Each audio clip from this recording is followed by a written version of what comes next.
All right, you're asking for it, so here it is. Listen to this. I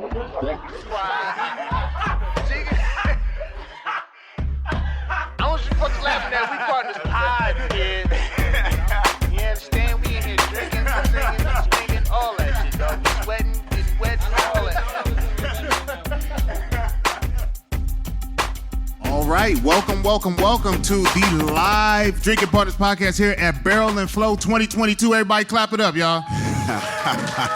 It's a little bit of excitement. Ladies always make us feel good. Happy to be here with y'all, man, here at the Double Tree in Green Tree. That's a lot of trees, and I know that is also emblematic of the festival, all right? So if we can find the extra trees, let me know on an aside.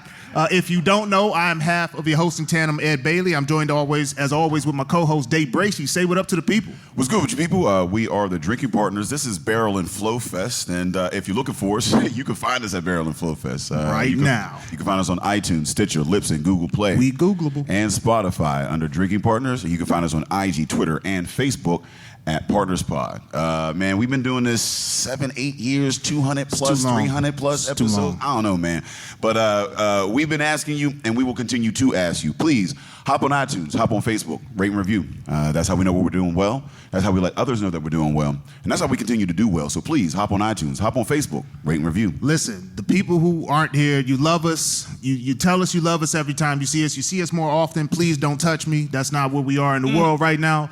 But we say it every episode. We will continue to say it in lieu of rates and reviews, which we would prefer. Yeah. But if you don't do it, we do accept shots of Hennessy, all right? We take Hennessy. Sure. No, we leveled up that menu. So we take Hennessy, we take Glenlivet, Noir Expedition.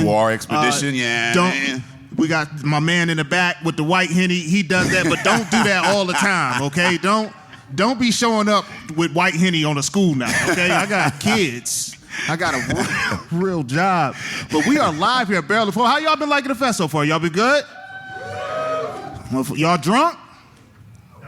Yeah, not yet. Okay, somebody's anticipating it. Other people sound like, I don't know if we can say it because technically we still driving. I get it.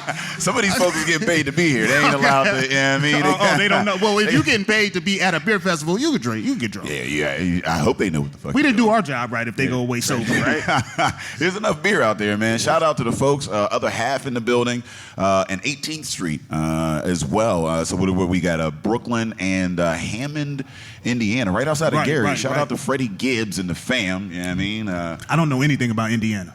Nah. That's where Freddie Gibbs is from. That's about all I mean. I know Gary got all the talent because they had him, they had Mike Jackson. Mike Epps. Yeah, I mean, Mike Epps. Oh, Mike Epps too? Yeah. So Gary, Indiana is apparently a great place, but also Shout one of the out to most Indiana, good place in America. And then Prince is from Minnesota. That's from that's like that's random as hell. I don't actually believe that. That's wild, ain't that? You know what I mean? Some shit. Gary in Minnesota. Where y'all from? Right. We got here. Pittsburgh in the building. What else we got in the building? We got Illinois. Okay, another. Okay, I guess I go to Illinois, Chicago. DC in the building. All right, DMV. Chicago. Chi-town. Let's go back to DC. Hold on, man. I don't know, man. DC. Orlando. Y'all typically don't like Pittsburgh, DC. Y'all be like, this ain't flashy enough. This ain't swaggy enough. They be walking through the city like, this city ain't swank. Hey, why y'all clubs got one floor? You know what I mean? A cute country town. Ain't that the most backhanded shit? That is some bullshit. Y'all doing well for some bumpkins. You vacationed here, sir. You vacationed here. You know that, right? Listen, we got a Walmart, sir. I mean, we are official. But not in the city, just in the suburbs. They haven't put money in the city. They got a Target downtown, though. We leveling up. Yeah, I mean. What we got over here? What we over here? Is it all Pittsburgh? Or? All right. Nice. I don't know what's going on. North Carolina. Yeah. North Carolina. What happened to Petey Pablo? J Cole, hold it down. Dreamville in the building. Dreamville ends up building. So. Speaking of New England, our guest today are hailing from mostly New England. I don't know where the fuck Sam Adams is. They everywhere at this point. Global? But you're right. Like, everywhere? They claim everything. But, definitely want to bring at least one of our guests up here. Well, that's the guest was actually from CT. You don't get a lot of CT in the building. So when somebody said it, that was the guest. Yeah, that was. That is the person of which you speak. Right? They don't come out in droves. Nice. What have y'all been to any of the other the talks and whatnot? Anything that stuck out at all throughout the day? Oh, y'all just here for drinking partners? Yeah, that's it. Yeah, y'all don't want to make us feel good or bad. What do y'all want us to feel? All right, somebody say something. What is going on? What's the one? I like the way you said that. Where are you from?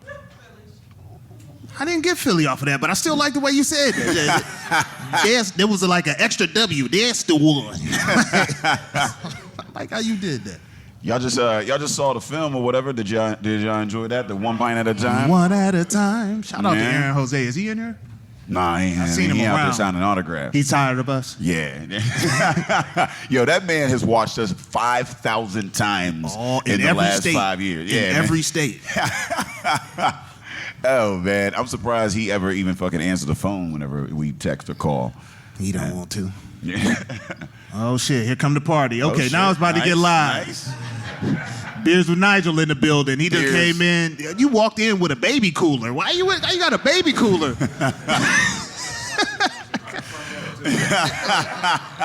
Got a baby cooler and a knee brace. What is going on? Like something you don't about need that the extra like weight, you bro. doing something bad to yourself. Like, you would just. Wow. So you want to bring up the first guest? I mean, I might as well get into it. I don't know how she's gonna get out of this row. She done wedged herself in there, but. I'm gonna salsa over. Okay. Ooh, I like that. Go with the last name, right? Because we got brewmaster of Rhythm Brewing, Alisa Mercado in the building. Say what up to the people. Why y'all ain't clap for us? Why y'all gonna not clap for us, but then we bring somebody on stage, y'all all ears? This is crazy. Say what up to the people. And what time is it? CP. Beer clock. Yes, you're absolutely right. CP time. It is so good to be here. We jumped down the road at, I think, 3. Was delusional by 6 a.m. because I think we had jumped down the road about 4. But we always look forward, seriously, to getting here. This is like Black Pride, just everybody getting together literally on this weekend. It's like a family reunion. That's what it's become. And I'm seeing so many faces, and that's what the diversity here is what really drives us. So it's just, again, family reunion, the barbecue. Yeah. Everybody is coming to the barbecue tomorrow. Yeah. And we love it. We love it. We appreciate you being part of that freshman cask. You know what I mean? Are we freshman year? Yeah. I mean, one of the originals coming in, came all the way down from Connecticut. It's hard to get black people to travel to Pittsburgh. I mean, so much so that most of y'all motherfuckers don't come here except for that one time a year. Yeah. So. Wait, but the funniest story is the first year we came here, I was like, oh my God. I kept telling my husband, we're going to Philly. He goes, babe, no, we're not. Damn. I'm like, yeah, we're going to Philly. And he's like, and so he was just letting me go with the shit. He's like, what grade did you get in geography in school? And I'm like, why? And so the 2 nights before the first year we were here, I'm like putting in the first hotel that we stayed at, where the event was. And so it pulled up. It's like 7 hours and 48 minutes. I'm like, where are we going? He goes, I told you we were going to Pittsburgh. We weren't going to Philly. Because you think Philly, you're like 3 hours. Y'all don't listen. I'm like, we are straight up taking a whole 8-9 hour trip. I'm like, for the cause. And it was all well worth it. So that's why we've been back every year since. No, we appreciate it, man. It's wild, man, because people will come in and be like, hey, yo, bro, I'm in Philly. And I'm like, all right, well, hope you have a good time, motherfucker. What you? You're like 5 hours away from me. Yeah, man. The fuck? It's year 5. 5 hours you to can't go. still be making that Philly mistake 5 years in. That's a Philly, different side of the country. there ain't even states as long as that drive. Like the shit. Holler when you get here, you know? Well, So- we appreciate you coming in. So when we last had you on the cast, was that quarantines? Were you one of the quarantines? Yup. Oh shit. Yeah. Man. Okay, Oh, Nigel yeah. know what's up. Yeah, Yeah, so so this it's is the first in-person cast. right. Yeah, because Nige just he threatened me. He said if I don't have his rhythm swag and gear, that he's no. I got to do it. I'm gonna do the fest. I'm gonna do your podcast because I love getting the word out. I love talking. I love sharing the story. So Nige, we gotta. We just came off of beers with Nigel. You know what I mean? You got anything I mean? I'm coming to Kansas City. He trying to recruit everybody down there. Yes, sir. Okay. But first, I got to go on the map to see where the hell, like. No, I know where Kansas City is. It's not in Kansas, which is crazy. I don't. It's not in Kansas. You know what I mean, it's in Missouri. Missouri, yeah. They are very. But they it's are right on the very border, sensitive right? About that shit. Isn't Kansas City one of those cities that's in like 2 states? No, it's right on in the thing. Kansas. It's in Kansas too, ain't it? Ain't Yeah, it's in 2 Kansas City, states. Kansas? Bro, there's a whole story to that.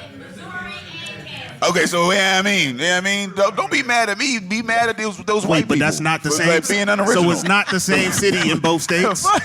I thought the city was split in half. Bro, it's a hustle. As long as there's beer there, I'm there. Okay. That's so a no. beers with Nigel. That's a hustle by the airlines. You know what I mean? That's a travel industry hustle. You see what I'm saying? How many people book tickets to Kansas City and wind up and now they got to buy another motherfucking ticket to Kansas City? No, you got rent the V. You got rent the V. One of them don't have direct flights. Stacy has something to say. Is there a Four Seasons Garden Center in Kansas? Is there a Four Seasons Garden Center in? I just want. Is that I don't even know what is there. Four Seasons outside of my price range? I'm just trying to get to Kansas, and if Four Seasons make you put a mean deposit down. I ain't got that. Statistically, one of them have to have one. I feel like, you know what I mean?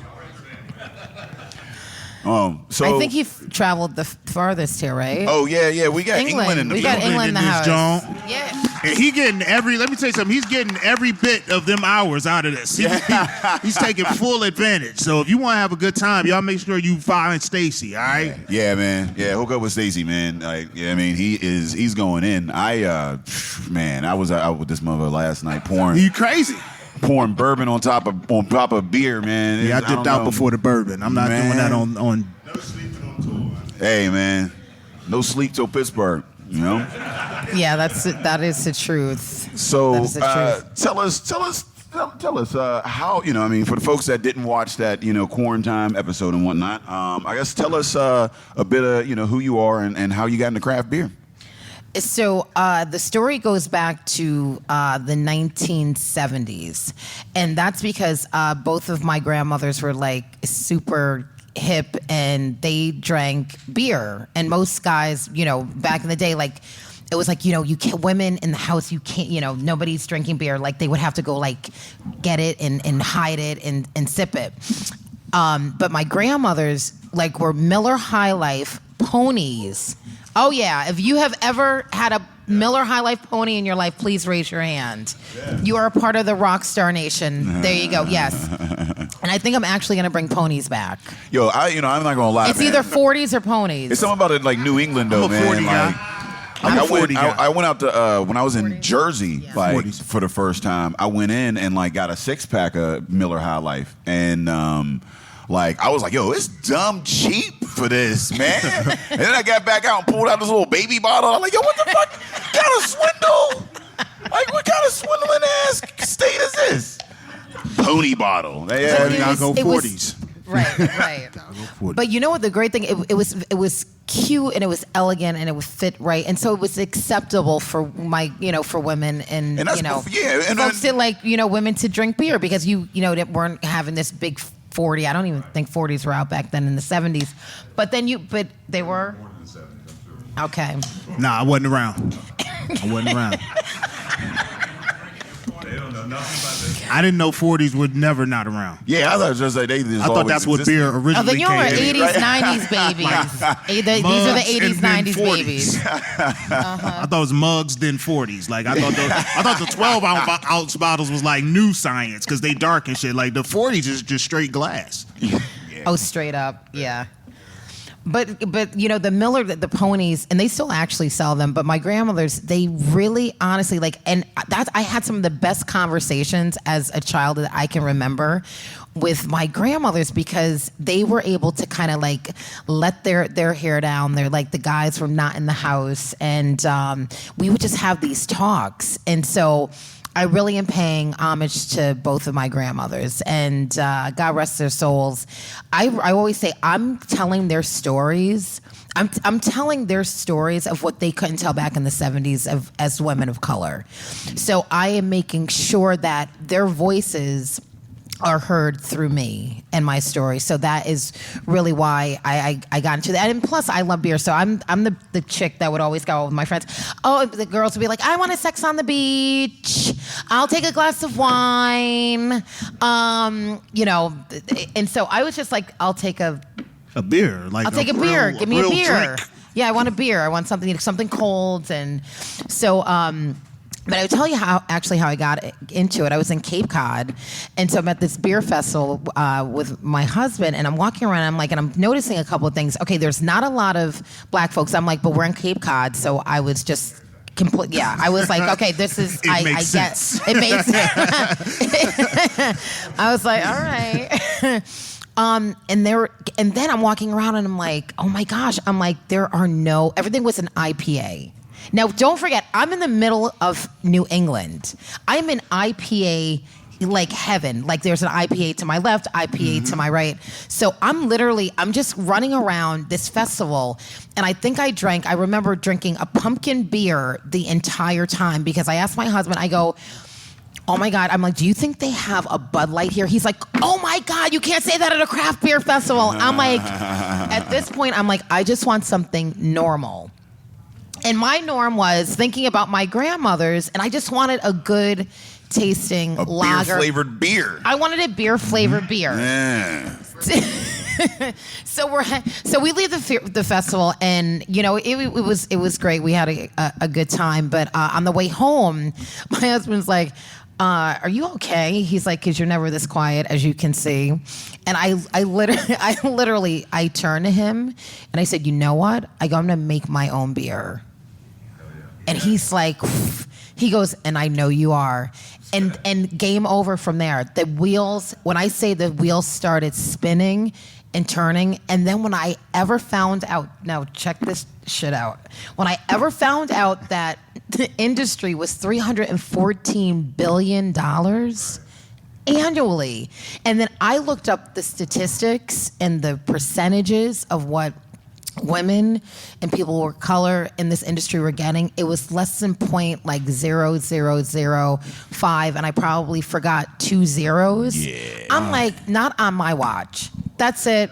I'm like, I'm gonna research this industry, and for 3 years, before I even put a drop of liquid in a can, I made sure I knew exactly what I was getting into, exactly what I was brewing. And I said, you know what? This is bigger than me in a can of beer. I said, I want to change the face and the taste of the industry. And that's exactly what we did 4 years ago. And we're just excited. Look at that. Another applause. She getting all the applause breaks. Ain't nothing like a woman on a mission, though. She ain't new to this. Ain't nothing like a woman on a No, mission. I'm on a. I get all excited. I got. Yeah. Shout out to a relationship where your husband turns to you and goes, I know you will, and not, how the fuck you gonna do that? Nah, because you just gonna make beer? You just gonna make it, huh? He knew he messed up when he made her feel like she embarrassed him. Yeah. Like, oh, I embarrassed you? Now you a +1. And flipped his whole status. That shit, you just gonna make a beer. I still don't understand this shit, man. We got a whole festival and I don't understand how this shit. We done brewed beer with motherfuckers. I still don't understand this shit. We've been there when beer was brewed. You get that stock like when you scrape this shit, you start realizing like, oh, this is a lot tougher than this is a lot of weight.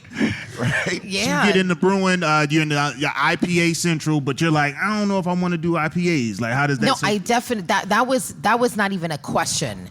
And I said, you know what? I said I'm going to do 2 things that everybody else in the industry was not doing.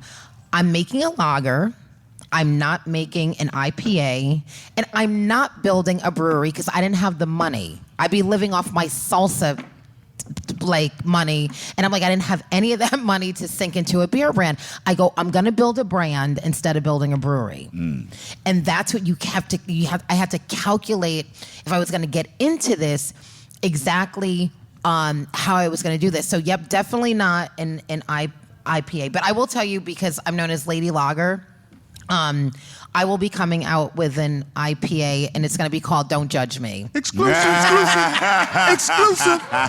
You just heard. Is that an exclusive? You just no. That was a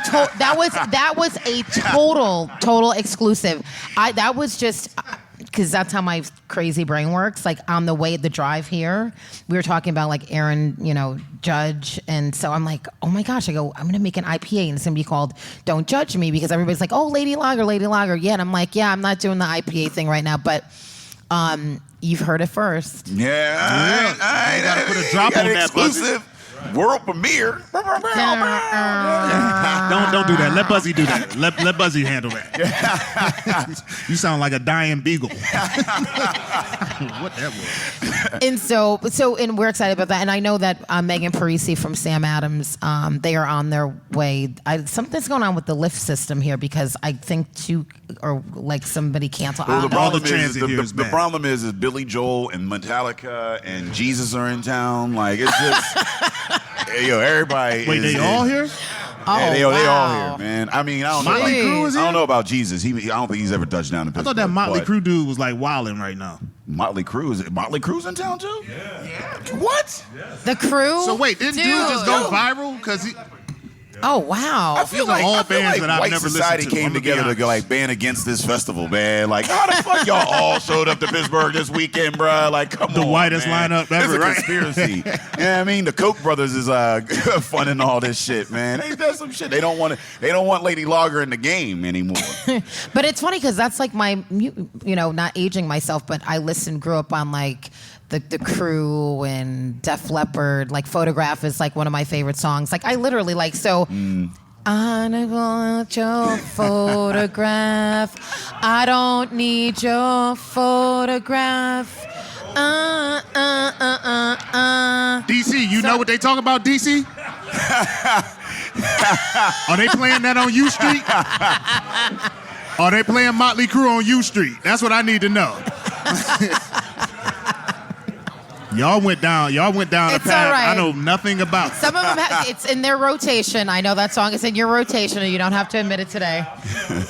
Autograph, not photograph. Oh, my bad.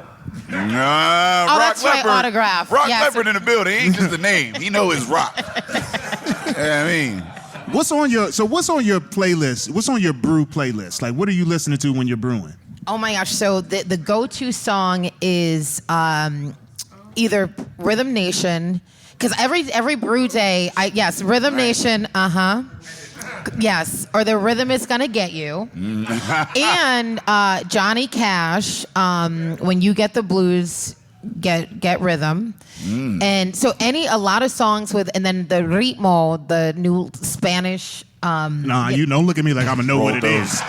She looked at me like I was gonna finish that sentence. No. I don't even think you Ed look like you could just ours. start speaking in Spanish to me at any time. Like Espanol? the Dominican, Yes, that's it. the Dominicano, like Espanol, like the papi chulo. No, I bought weed in Spanish. Nada. I'm native, so we kind of cousins in that regard. Oh, okay, But, all right. I So mean, the no, we connection. have two different plots of land. Felipe.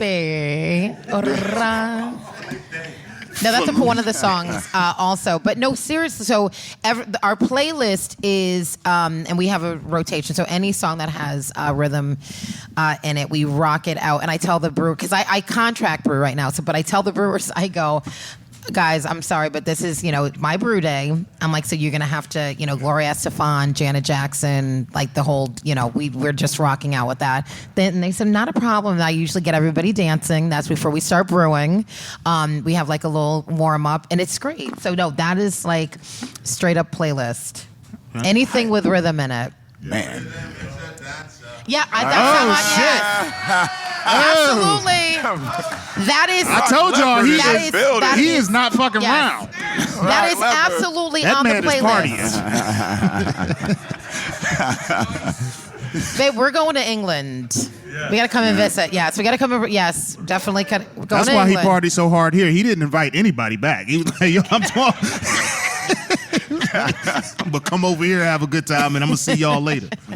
So I mean, I think that's an interesting, idea and even concept on getting into it or whatever, because a lot of folks, they talk about opening up a brewery or whatever, and there was a period. First and foremost, one, everybody's doing IPAs, and they were doing they wanted to go big. It was like, all right, I want to get a brewery, and then I want to go in straight into the distro. I want to try to get it in all the shelves and this and the other or whatever. Then you started to see kind of a bit of a the bubble burst a bit. You know what I mean? Yeah. And folks started shutting down a little bit, and it was like, yo, and then distro wasn't really popping all like that. Mm-hmm. And you started to see smaller, different models where folks were like, I just want to be a tap room, you know what I mean, or whatever. Bigger wasn't always better. Then pandemic happened, and everybody had to be in cans. Yeah. But even coming out of that, again, you're starting to see a little bit of that kind of wane off, because you can't really it's expensive, and the market is saturated.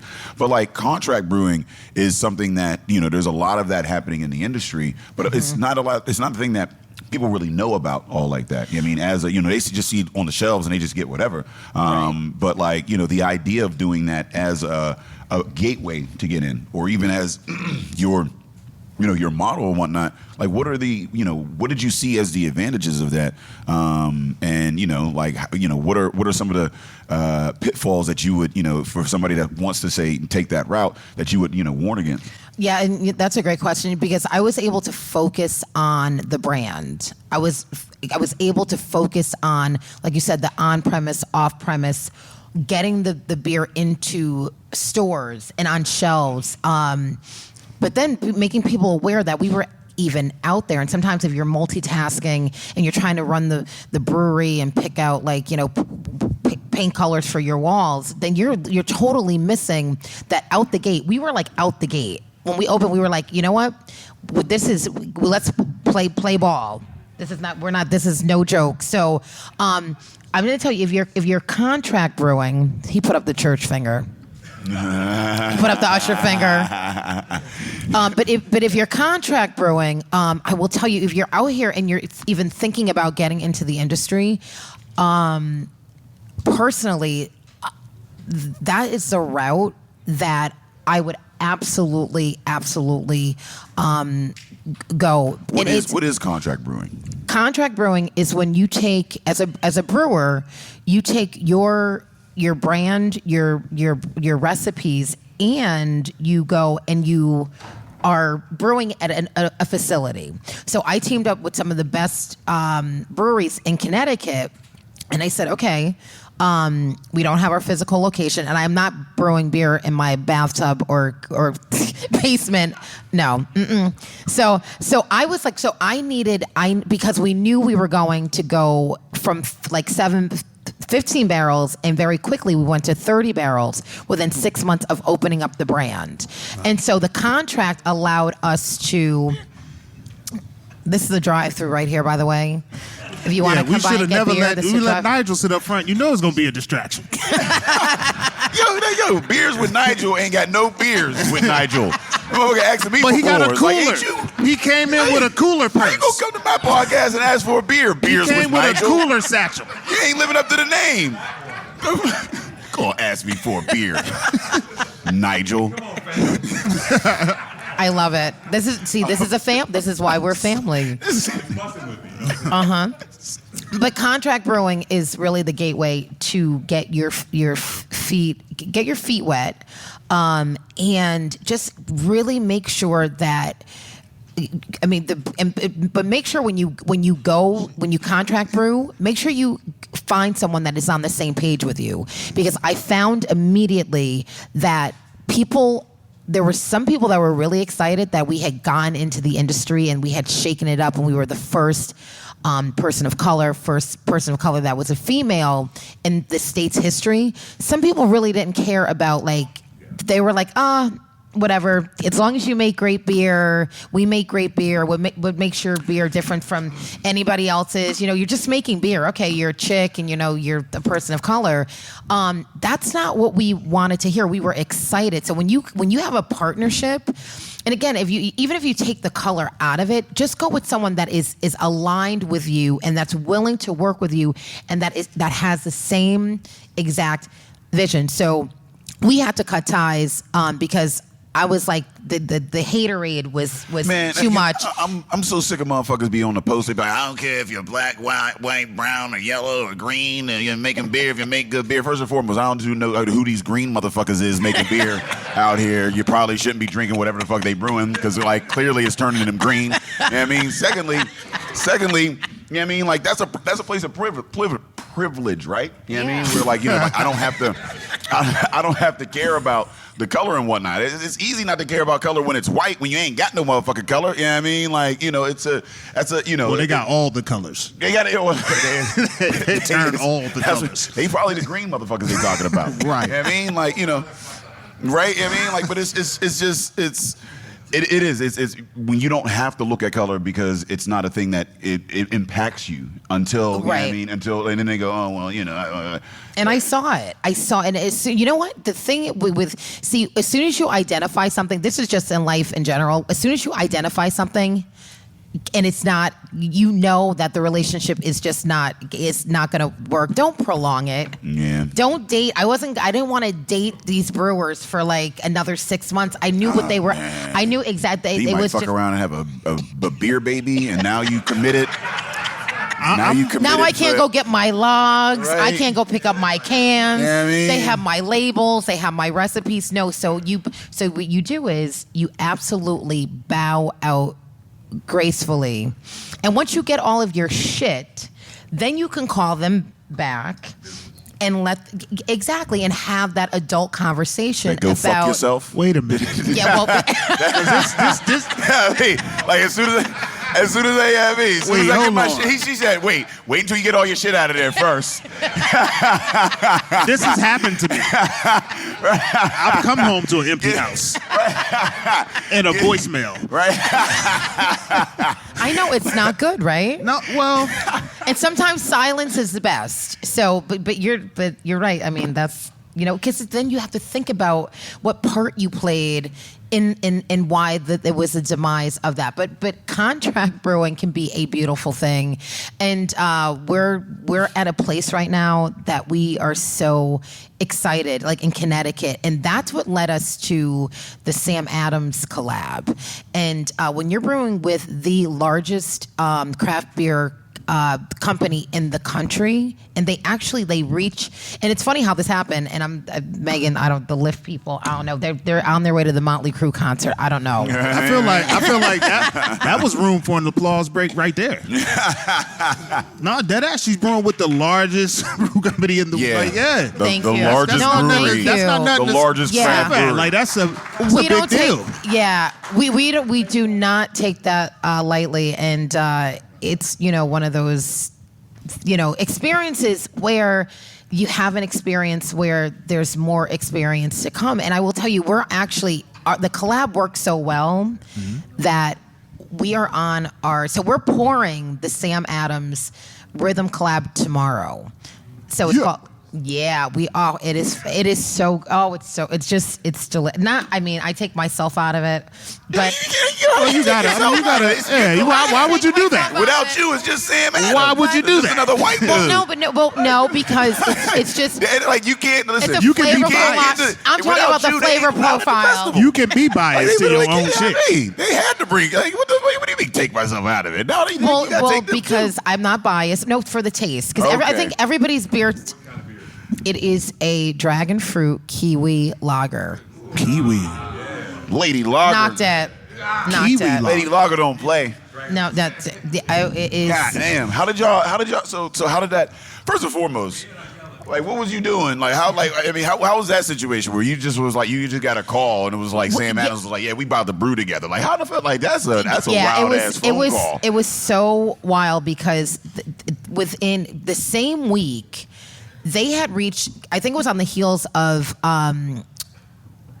Sam Adams is in the house. It was brewed. I'm just Megan. Can you please come up here? And Tanya and Carissa. We're telling this story. Oh, okay. Your lift was that the second lift, or was that the second lift? The second lift. Okay. We found out there was a Motley Crue concert in town, and we would a Motley Cruise and all the cruises in Thank you town for apparently. You know what I mean, like. Parisi. Hi. All right, so we got Megan Parisi from Sam Adams just joined us. Just walked in all casual like she ain't somebody. Yep. We've been having so much fun. So we were just talking about how this whole relationship came together, and the blessing it has been to connect.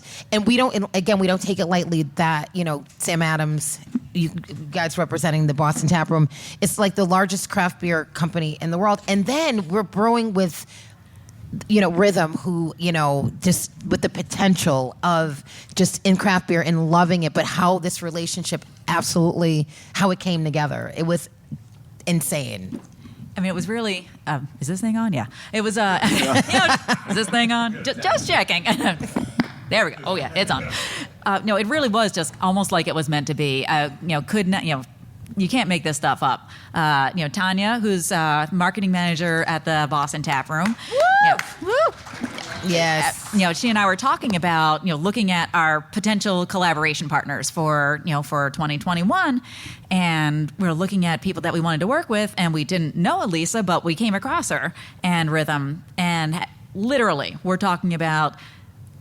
This was someone that we wanted to approach about potentially partnering with and collaborating with, and I kid you not, that night on Instagram, Alisa sent the Sam Adams Boston Tap Room account a message, reaching out to us about, hey, maybe we could work together or something. I mean, you can't make this shit up. Gotta put yourself out there. Gotta put yourself You out can there. say shit. You can say shit on their podcast. Yes, we curse. We curse. Now, I don't know how Sam Adams feels about it, but you're welcome to curse, and we don't tag you or something. I don't know. I can be authentic. All right. But, so Alyssa, you talk about branding a lot, right? So how do you, and this is for both of you, how do you brand a beer? How much of that brand is the beer, and how much of that brand is the person behind it or the people behind it? And two, how does that brand then attract a Sam Adams? You want to start? Or? Yeah. You know what?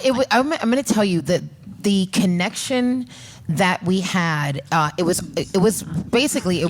instant, because what we did, we said, okay, this is going to be a collab, but beyond the collab, we were able to learn so much about each other. And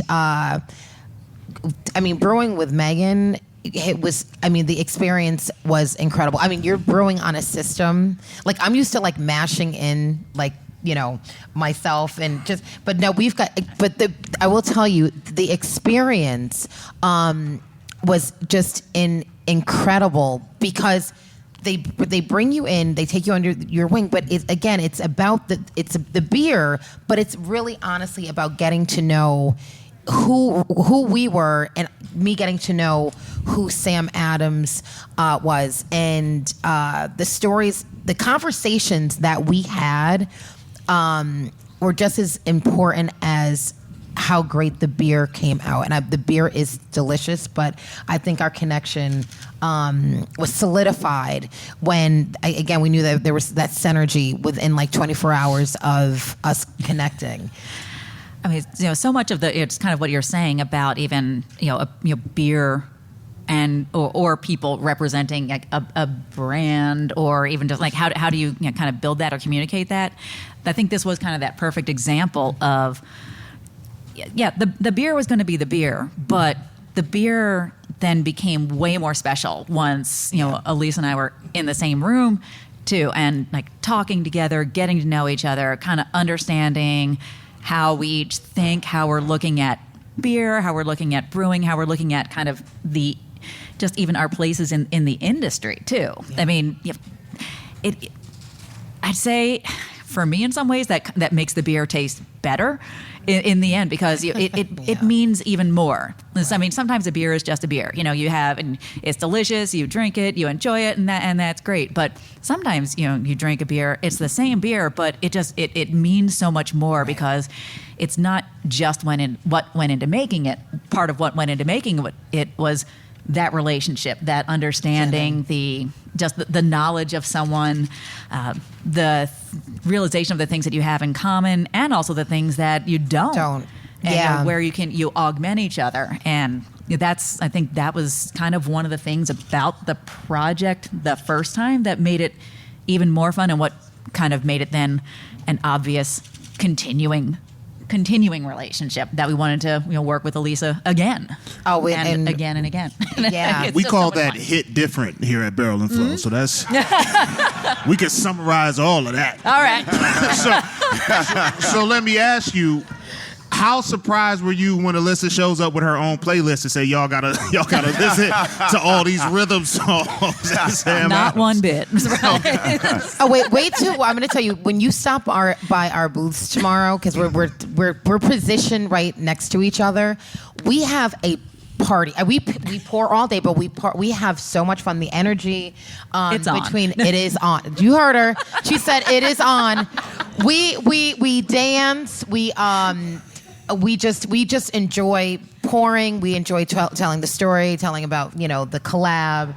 But we really do. It really is like that inner, like we're having fun with this. We're excited that we're here, and Carissa and Tanya. Oh my gosh! And I mean D and I will tell you something about what made this work, because these are layers. Sam Adams, Boston Beer is not playing when it comes to diversity and inclusion. And I got to give it up to them for that, because I will tell you, when you people just for a brewery named Samuel Adams, they didn't send any white dudes. You know what I mean, like to the best. Not one of them is. This is the team right here. You see who is representing? No, it was, it's because D&I, that word has been thrown out in the last 2.5-3 years. And you could bash your head over. You could just say, okay, D&I, you know who's really down with the D&I? That's what we found out with working with this crew. And I can call them my beer family, because they are dead serious about it. They put their money and their beer where their mouth is. And that's who you want to connect with. They're not throwing that D&I out lightly. That is not happening at all. So... And it's real. It's work on behalf of a company to actually to know that, to make sure that actually matters as part of the, people say part of the fabric, part of the DNA, but to actually make it something you've got to live it. You've got to think about it, especially when you've been part of a group that's never really had to think about much of anything. Yeah, we were just talking about that. I mean, how motherfuckers like, I don't care what you look like. It's like, because you ain't have to fucking worry about it. Right. Well, exactly. It's wild, man. Like, there's a lot of ugly dudes that have a lot of opinions about women. It's just crazy. Crazy. Like, you just be saying that wrong. Shit. Like, you ain't got no mirrors at the crib, bro. Like, but. So, I mean, Megan, how, I guess give us a little bit of background, how you got into beer and how you became the head brewer of the largest craft brewery in the fucking country. Like, that's... Did we give her flowers for that? We didn't give you your flowers. You came up too humble to be head brewer. That's like, I'm not even gonna lie. I had no idea. I was like, holy, wait, what? Yeah, I mean, you look much different on the cans. I'm on one can, actually. There was one can where I'm actually there for International Women's Day in, was it 2020? 21. I can't remember which one it was. And we did our first version of The Future is Female. And this is a beer that we did for International Women's Day collaboration. And the proceeds go to support the Pink Boot Society, which is the professional organization for women identifying individuals in the alcohol beverage industry. And so what we did, we actually took all the women in our Boston brewing team, so brewing, QA, and our our art department did like really this had to send in a picture, and they just did like a rendering, of each of us and put it on the can. So it actually was kind of cool. I am on That's one pretty can dope. label. That's pretty dope. Give us a little bit more time, and that label on Sam Adams might look a little different. But even that, like just with the women, there's still not as much diversity in that representation. I'm pretty sure that we're all white, though. All the women in that group, but that's still a lot. It still looks a lot different than most of what you see in American craft beer. You see a lot of ball caps, long beards. Nothing, no offense, but just No, you can't. Just what No, you tell see. him he came here dressed like a stereotype. Why would you come here dressed like that? Braided or something. You could have braided the beard. So much you could have done not to stick out. It's like there's nothing wrong with that. It's who you are. But still, like we definitely even at that we look different, but it's not a full representation. But about how I got here. How did I get here? It's always a question you ask yourself, and I sometimes do have to ask myself that. How did I get here? And kind of pinch myself that I'm in the place where I am. Yeah. But before the lift. Yeah, but Oh, that was a humbling experience. Yeah. Oh gosh, getting here. I love when Alisa. Just little back. Just going to go off track for a second, but we're finishing up a little lunch. Elisa texts us like, "Hey, we're going to be on a podcast in about 3:15." It's about 3:08. It's like, "Can you make it?" And We call that CP time. I was like, we or what is this we? And I was like, The proverbial we. Yeah. You mean us we? Like, okay, so our first lift canceled, and then second one finally got here. So so that's first how I got here, the immediate, but the longer version. But when I decided to get into the industry after being a home brewer for a decade, and that was a long time How ago. did you get into like home brewing? Like, did somebody in your family brew? Did you were you like a biology major? Like, how is I'm a musician. You're a musician. Okay, I'm that's classical, exactly how. I I don't know that. Yeah. I don't know that we've. I don't know like that I play that's been the a bass. backstory that we take. 'Cause we always ask the backstory on the podcast, and typically it's something in culinary or science. I don't Classical know that musician. we've had musician. Yeah, classical musician, clarinet player. So not even like club or bar music. No, I got straight. So there was like no Lauren- drinks where you was playing. So Lauren from Necromance, we just had her on the podcast a few weeks ago, that's true, and she that's actually true. was in music. That's kind of wild. Yeah, That is kind of cool. I actually know a number of people. See all these music. Yeah. What is it about the music and the beer that can, Isn't it the artistry? Actually, it's the art. It's the artistry. That's the way Yes, to frame that creative, but also there's so much about music that that connects to the science and the math and the art, because what is music? It's all rhythm. Right. And it's Yeah, all rhythm, and that is math. I love it when they, like in the movies where they say the name. Yeah, I mean, Just gonna it's like- drop that right The there. whole time. I know. All weekend at least. But so you've got all that math right there.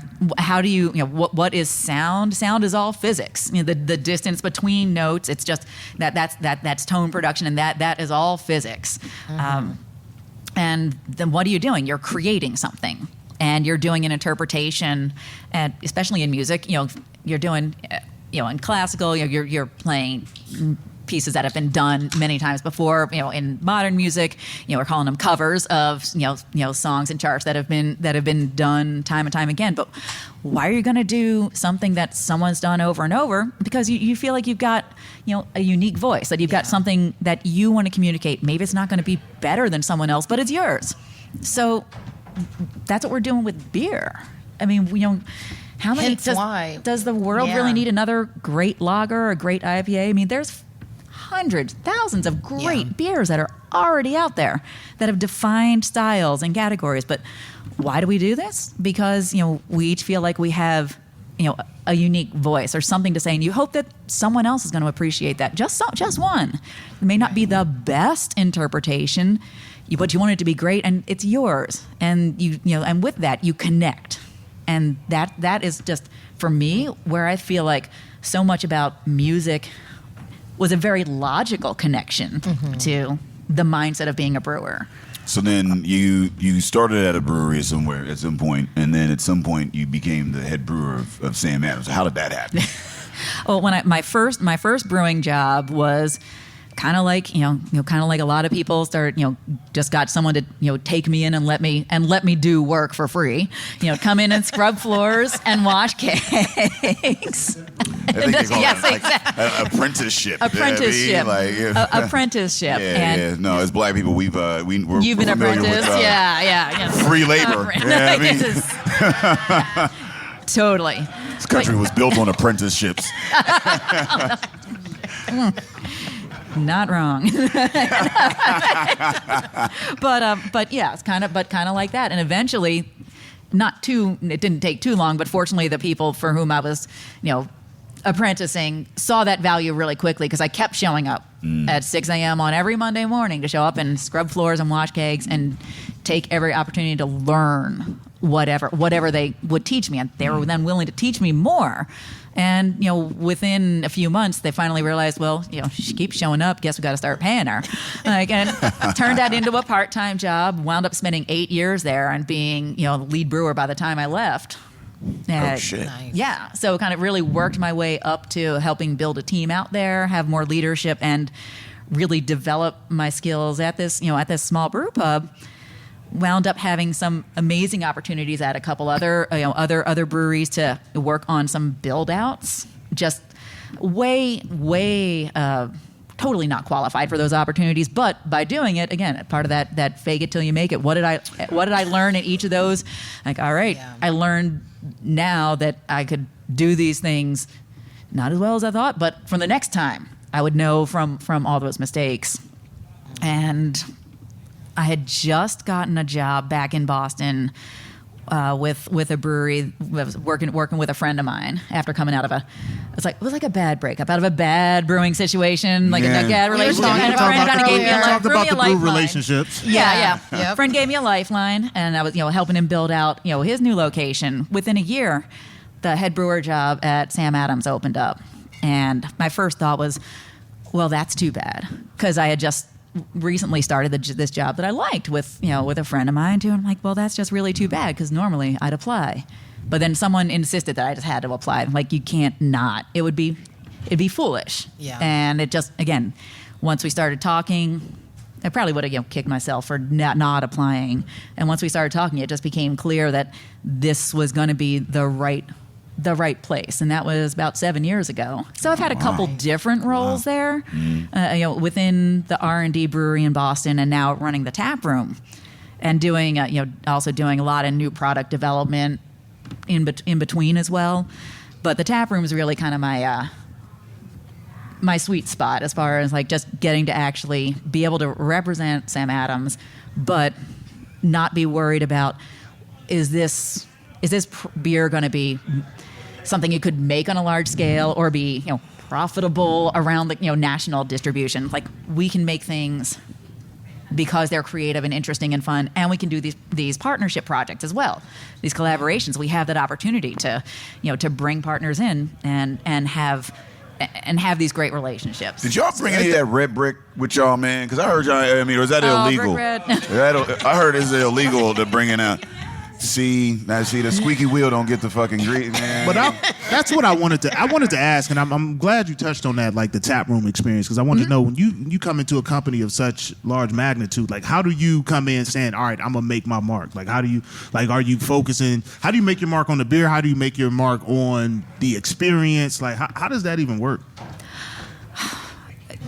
Again, kind of part of the fake it till you make it. Fine, you sort of have to figure out, because I was in a lot of smaller breweries before ever coming to Boston Beer, and so everything was like I was in teams of 8 people at most before that, and then our brewing team in Boston is that small, at least in the research brewery. Okay. But the whole company is much larger, but we're still kind of operating like that. So our charge there in R&D is to think about these and how these beers and how we can actually make them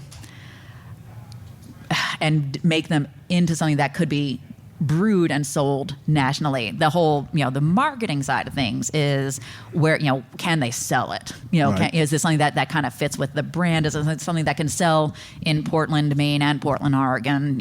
How do you, is that something like that? So yeah, the tap room experience is very different, but figuring out how to you kind of have to find your way. There's a little bit of, like walking in the woods a little blind and figuring it out, getting to just understanding the dynamics. It is a very different way of thinking and operating, but once you start finding your way in the woods, your eyes adjust. You go out there at night, you can't see a thing, but then as your eyes start to adjust, you're like, oh, I can start to see the way. I can start to see how I'm going to do this, and bit by bit, you start finding your way, be able to take those steps forward without tripping and hitting a tree.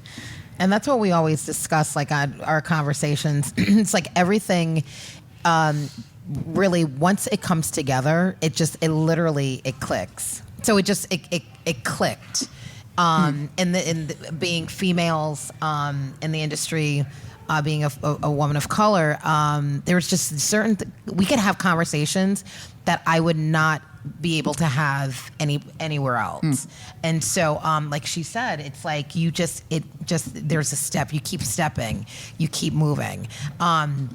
And that has been the beauty, of the journey, on your end, on my end, and then the collab. So, well, and I think, at least I feel like this, that as we've gotten to know each other more too over time, I mean, even those conversations that we have, we find out more and more that we can talk about that we can't talk about necessarily with other people too. Yes. Because, men bashing. Well, no, I mean, but here, No, it's okay. I mean, we know it's not happening. even that. we stay clear We away do a from lot that. of fuck shit. So, like, somebody got to talk about it. Somebody got to call us out.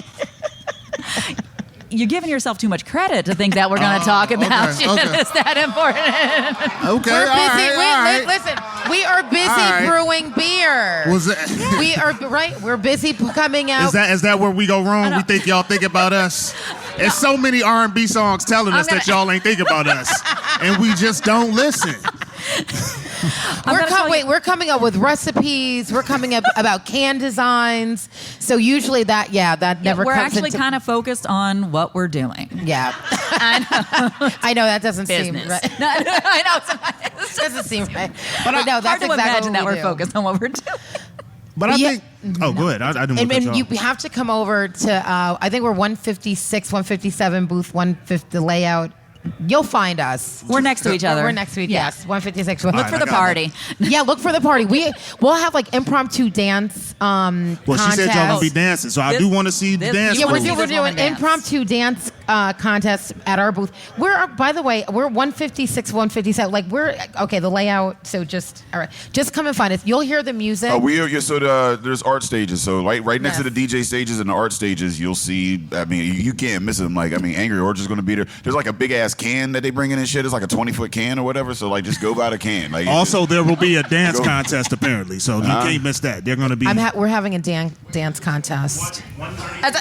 there's going to be a 20-foot beer Thank you. can. 136 and I don't know what's going to be in it. That makes our morning easier now. I don't think you get beer. I don't know. hope not. I don't know if I don't legally. even know that. Yeah. Legally, I don't know if you can Our insurance transport don't cover that 20 shit. feet. I hope not. See, them DC Were dudes you be having asking different if you rules. could drink out of that? You know, were you asking- right by the Capitol. You took a 40 ounce to a whole completely. Listen, I'm working on a pony and a 40 ounce and okay. What country we'll are they talk after. transporting 20 feet of beer? Yeah, measuring So, beer, that's I by mean, before- volume in a whole different way. Yes. Before we wrap up, I guess can we open it up to questions to the audience and whatnot? Does anybody have any questions that they would like to Q&A? ask? If so, wait, was that who? What? I got direction from Buzzy. We'll repeat the question. Okay, repeat the question. All right. Shout out to Buzzy, keeping this thing. We got going. one in the back.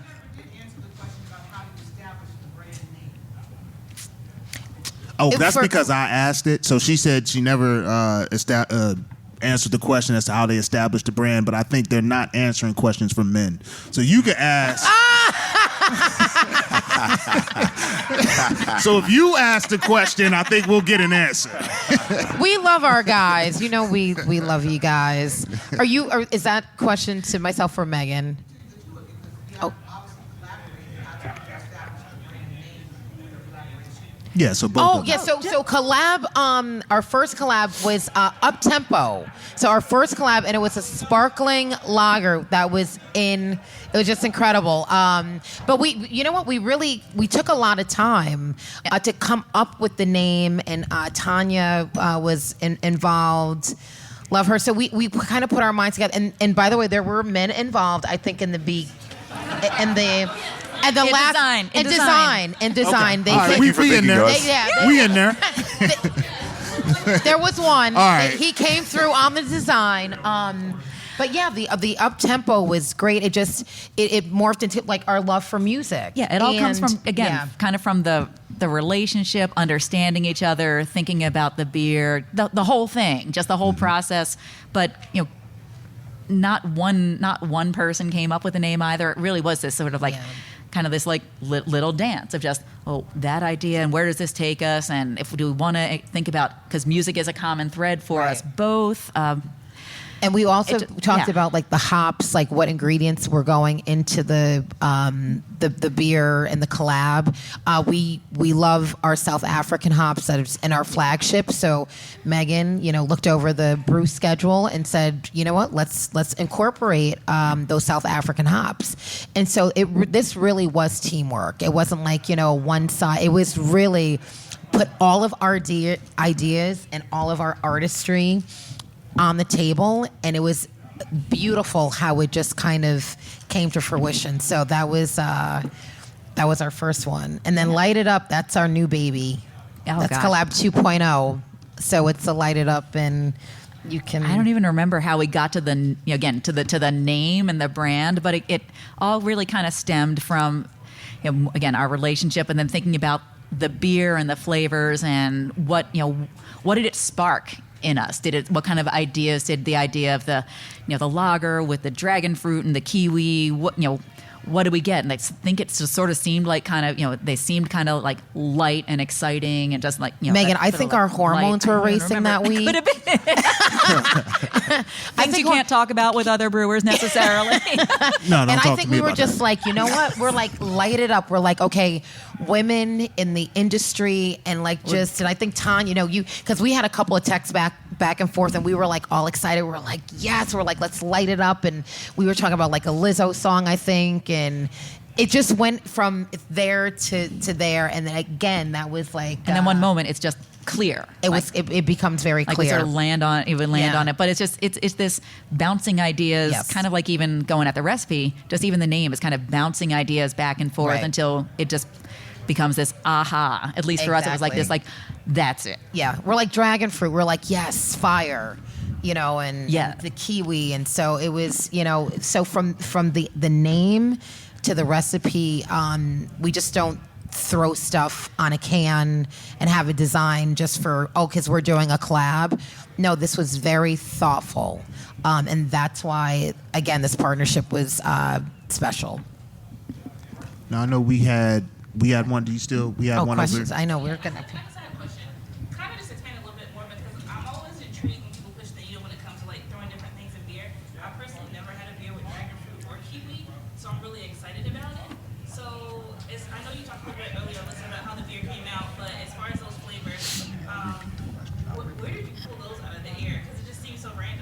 So where did you pull the dragon fruit and the kiwi to come into that recipe? I can't remember exactly what inspired the idea to begin with, but somewhere I think it started with the dragon fruit. I mean, for one thing, we're thinking about obviously lagers because Alisa is Lady Lager. We wanted to stick with a lager. We had talked about an ale briefly. I'm like, no. This is lagers. I mean, Sam Adams is known for lagers as well, but Lady Lager, we should stick with a lager. Just really sort of lean into to who we are with that. But then what could we do different? What could we really do different? Like, okay, let's introduce a fruit. But we didn't want it to be like some sweet, cloying, fruity beer. Didn't want it to be a sour, fruity lager. Just like, okay, but what kind of fruit could bring something interesting? And the dragon fruit we knew would be that red and just a really vibrant color. But usually you don't always want to do just one fruit either. So you kind of got to think about balance. And dragon fruit's got a lot of kiwi notes to it. So the kiwi was just kind of one of those things you knew that would be like the undertone for the dragon fruit. Kind of like if when you bake, you've got to use vanilla with chocolate, because you're not going to, chocolate by itself is great, but without that vanilla, there's just something missing. You put that in there and it just makes the chocolate more chocolate. And the kiwi kind of makes the dragon fruit a little more dynamic just as a flavor. So some of it is like knowing the ingredients. I think we had like 7 fruits. Like we were emailing back. I'm like peach. Right, and then I think there was an orange that we got cut. So we were like, what's, like Megan just said, what's going to enhance that? And so, but it was fun playing around with fruits. And first glance, first look, you might think it's a sour, and then but when you taste it, it's a lager, baby. It's a lager. We gotta. Can we get one more? We'll get one more from DC. We talk to DC a lot. This might be a good question, bro. Nothing like that 20-foot can. Is it full of? Is it full of beer? Yeah, we're having a conversation later. I'm a product owner in the tech space, and a lot of the things you were saying like make sense to me, but I'm like, I don't understand it from like a beer standpoint. So what does like a beer process look like, starting from like discovery to go live? Like, how does that work? How does that happen? So he's in the tech space and he's wondering how, he's familiar with that, but how in a beer process does it go from discovery to going live? Well, for on the taproom scale, it's different than it is, say, on production. So, I mean, this is just for us in the taproom. We can have an idea, and then you work through all the possibilities, but we don't have time for R&D necessarily. So it's just a bit of it is trusting your gut that you know your ingredients, you know how to make beer, you know what to do. You're pretty sure that it's going to work. So you get to that. But when I was on the R&D side, and you're trying to think about developing a recipe, let's say a new recipe that's going to go national, or that's your goal to think about taking it national. Before you even get to making it test runs in our 10-barrel brewery, our nanoscale brewery would do multiple versions just to sort of prove out this is where we think we want to go with it now. So we got to keep refining it before scaling up. So it's very much like tech incubation, but especially pharma R&D. You really got to start. You start small, and you're doing multiple iterations to just figure out is this what we're looking for? Can we do this over and over? Is it actually repeatable? And then how do you then translate that from how to get it to go from scale, to go from like half a barrel to 10 barrels to 200 barrels? Like, what do you have to do in between? But it usually takes for us something to go to national production. You're looking at probably at least a year.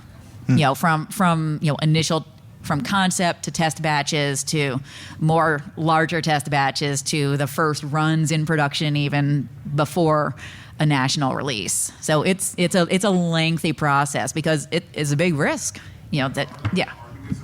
Oh, you get one question, dog. Yeah. Wait, but I'm going to piggyback I off have of a Megan. 20-foot can full of questions. Get out of here, sir.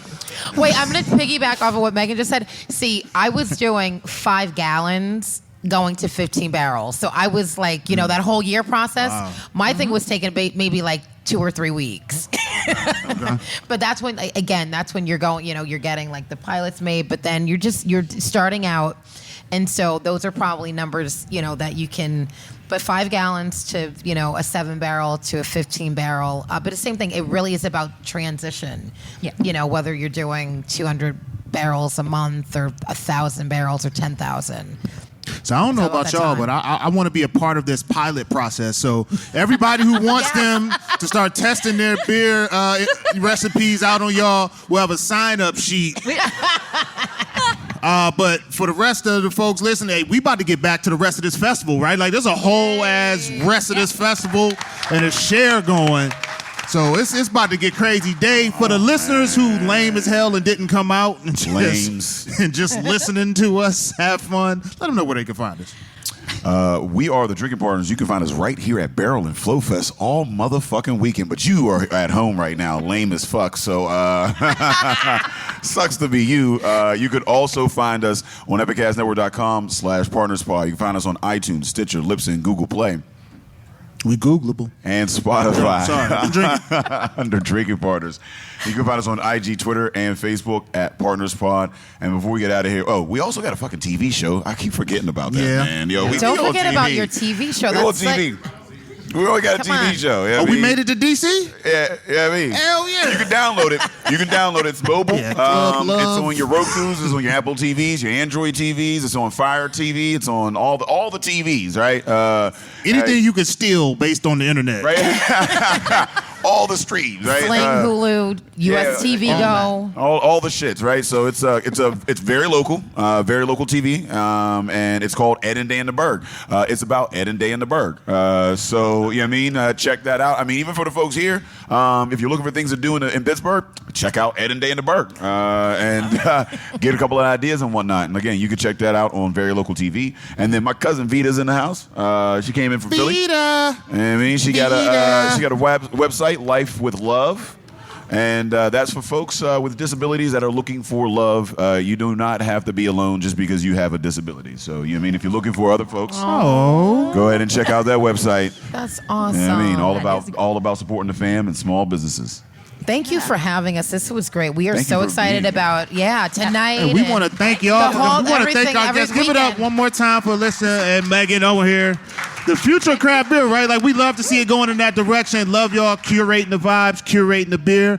We gonna be good hosts. You know what I'm saying? Hopefully make y'all like us again, because I know the podcast was a little bit contentious. But hey, as always, Drinking Partners They'll is be the back. crew. They'll be back. Epicast is the family, and we is about to go to this festival. Let's go.